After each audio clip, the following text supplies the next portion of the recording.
தமிழ்நாடு வீட்டு வசதி வாரிய நில எடுப்பிலிருந்து 2002 ஏக்கர் நிலங்கள் விடுவிக்கப்பட்டுள்ளதாக வீட்டு வசதி வாரியத்துறை அமைச்சர் முத்துசாமி தெரிவித்துள்ளார்.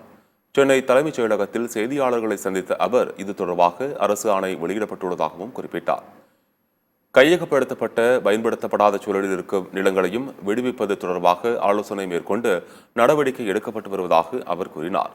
சென்னை உட்பட சில இடங்களில் கட்டி முடிக்கப்பட்டும் இருக்கும் வீடுகள் விற்பனையாகாமல் இருப்பதால் 5000 வீடுகளை வாடகைக்கு விட நடவடிக்கை எடுக்கப்பட்டு வருவதாகவும் அமைச்சர் முத்துசாமி தெரிவித்தார்.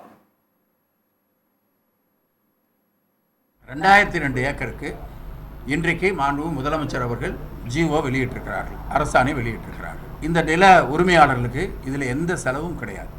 அவர்களுக்கு நிலத்தை நாம் திருப்பி கொடுக்குறோம். ஏன்னா நாம் ஃபோரம் நோட்டீஸ் தான் கொடுத்தோம், வேறு எந்த டெவலப்மெண்ட்டும் அங்கே செய்யலை.